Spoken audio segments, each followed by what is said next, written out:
Assalamualaikum warahmatullahi wabarakatuh. Anak-anakku kelas 11, dimanapun kalian berada, semoga kalian tetap dalam lindungan Allah Subhanahu wa Ta'ala dan kita diberikan kesehatan. Baik, pada pertemuan kali ini, khususnya mata pelajaran sejarah Indonesia, kita akan membahas tentang kolonialisme dan imperialisme di Indonesia. Bukunya adalah seperti ini. Kemudian ini dibilang buku paket bukan buku paket, kemudian dibilang buku LKS bukan LKS, jadi semi paket ya.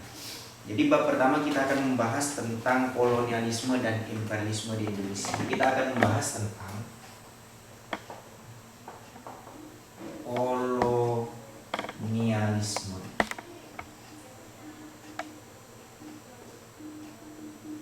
dan imperialisme di Indonesia.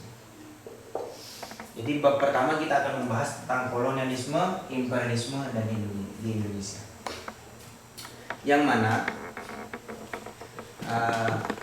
penjajahan yang dialami oleh bangsa Indonesia selama ratusan tahun berkaitan erat dengan kolonialisme dan imperialisme yang dilakukan oleh bangsa Eropa. Jadi penjajahan Indonesia yang mana menurut sejarah itu terjadi 3,5 abad atau 350 tahun itu sudah mencakup yang namanya kolonialisme dan imperialisme bangsa Eropa. Kolonialisme adalah paham tentang penguasaan oleh suatu negara atas daerah atau bangsa lain dengan maksud untuk memperluas negara. Jadi kolonialisme adalah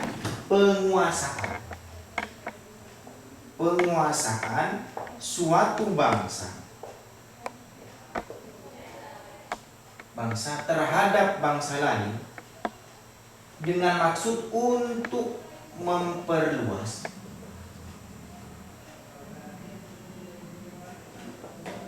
negaranya.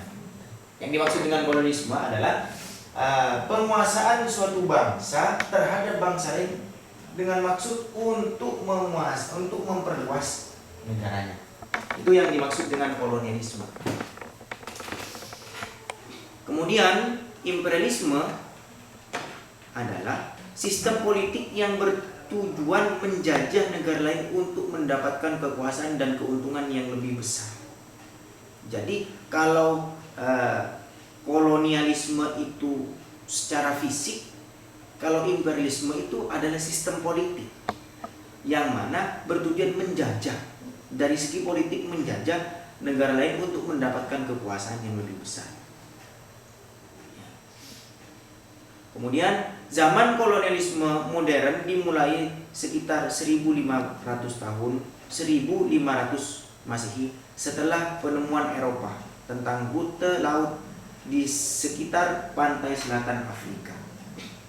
Jadi kolonialisme itu mulai, bibit-bibit kolonialisme itu mulai muncul sejak 1500 Masehi, yang mana yang melatar belakangi bahwa bangsa Eropa sudah menemukan benua, sudah menemukan rute laut dan sudah menemukan pulau-pulau lain. Kemudian setelah itu, dengan faktor-faktor tersebut, kekuatan laut bergeser dari Mediterania ke Atlantik dan negara-negara berkembang seperti Portugal, Spanyol, Belanda, Perancis, dan Inggris dengan penemuan, penaklukan, dan pendudukan di sana. Jadi bangsa-bangsa Eropa tersebut yang pertama bermaksud untuk menemukan. Jadi menemukan sesuatu yang baru, menemukan pulau. Setelah itu mereka menaklukkan. Setelah mereka menemukan, mereka menaklukkan. Bagaimana cara menaklukkan? Ya, mereka menaklukkan dengan cara berperang. Setelah menaklukkan, kemudian pendudukan, mereka menguasai negara-negara ini, memperluas wilayahnya dan menjajah di seluruh dunia. Kemudian kita masuk kepada latar belakang bangsa Eropa datang ke wilayah Nusantara. Jadi bangsa Eropa itu tidak serta-merta datang ke Nusantara, atau yang lebih dikenal sekarang adalah Indonesia. Jadi ada latar belakangnya yang menyebabkan mereka datang ke Indonesia atau Nusantara. Yang pertama, latar belakangnya adalah jatuhnya Konstantinopel di kawasan Laut Tengah kekuasaan Turki Utsmani pada 1453 Masehi. Ya. Jadi yang melatar belakangi Eropa masuk ke Nusantara adalah jatuhnya Konstantinopel terhadap Turki Utsmani. Yang mana dengan jatuhnya Konstantinopel terhadap Turki Utsmani, maka Turki Utsmani menguasai atau memiliki andil terhadap Konstantinopel, baik dari segi kebijakan ataupun politik, yang mana kebijakan dan politiknya itu tidak searah dengan orang-orang Eropa. Yang pertama. Yang kedua adalah ekonomi dan perdagangan Eropa merosot. Jadi yang kedua adalah yang melatar belakangi mereka bangsa Eropa datang ke Nusantara, tepatnya Indonesia, karena perekonomian dan perdagangan merosot. Ketika Konstantinopel jatuh kepada Turki Utsmani, kemudian Turki Utsmani membuat kebijakan itu merugikan secara perdagangan atau secara ekonomi terhadap bangsa Eropa, maka secara tidak langsung perekonomian bangsa Eropa akan merosot. Kemudian adanya berbagai penemuan di bidang teknologi khususnya pelayaran. Jadi yang selanjutnya yang melatar belakangi bangsa Eropa datang ke Indonesia atau Nusantara dengan berbagai macam teknologi pelayaran. Jadi dengan ditemukannya kompas maka membuat mereka atau memberikan peluang besar mereka untuk mengetahui arah dan tujuan kemana mereka hendak berlayar. Jadi dengan penemuan teknologi di bidang pelayaran maka membuat mereka untuk mencari dunia yang baru dengan berbekal ilmu atau teknologi di bidang pelayaran tersebut. Salah satunya kompas. Kemudian yang selanjutnya adalah semangat melanjutkan perang salib. Jadi dulu pernah terjadi perang salib, maka dengan terjadinya perang salib memotivasi mereka bangsa Eropa untuk melanjutkan perang salib tersebut.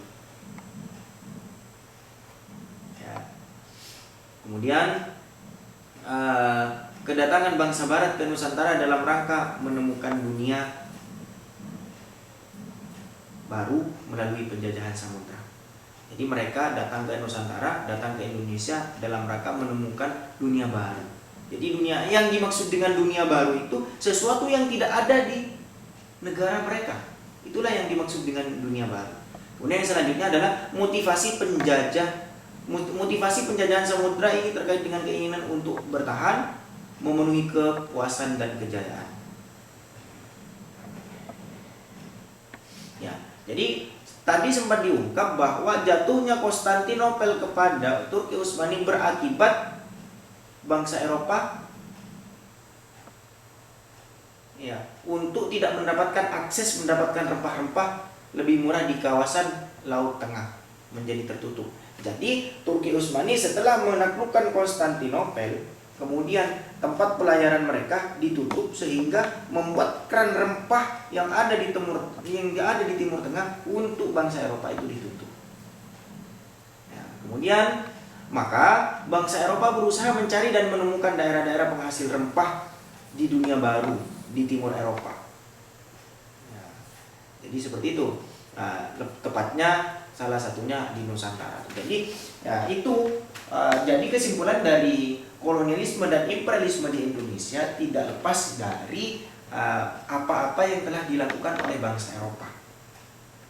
Jadi bangsa Eropa kemudian yang melatar belakangi karena kejatuhan Konstantinopel. Setelah kejatuhan Konstantinopel dikuasai oleh Turki Utsmani, kemudian Turki Utsmani membuat berbagai regulasi yang intinya regulasi itu merugikan bagi perdagangan Eropa. Sehingga Eropa itu mencari sesuatu yang baru. Kemudian dibarengi dengan ditemukannya teknologi di bidang pelayaran juga membuat mereka lebih bersemangat lagi untuk menemukan dunia baru. Yang mana di dunia baru nanti harapan mereka akan mendapatkan rempah-rempah yang tidak didapatkan dari Timur Tengah. Itu yang melatar belakangi mereka melakukan penjajahan samudra hingga sampai ke Nusantara. Jadi harapannya kepada kalian ini mungkin nanti kalian kerjakan. Bagaimana? Pertanyaannya bagaimana atau apa yang melatar belakangi bangsa Eropa datang ke Indonesia? Mungkin nanti bisa kalian jawab di kolom komentar, kemudian sekaligus untuk dijadikan bahan untuk saya untuk melakukan pengabsenan pada kalian. Baik, dari kami kurang lebihnya mohon maaf. Assalamualaikum warahmatullahi wabarakatuh.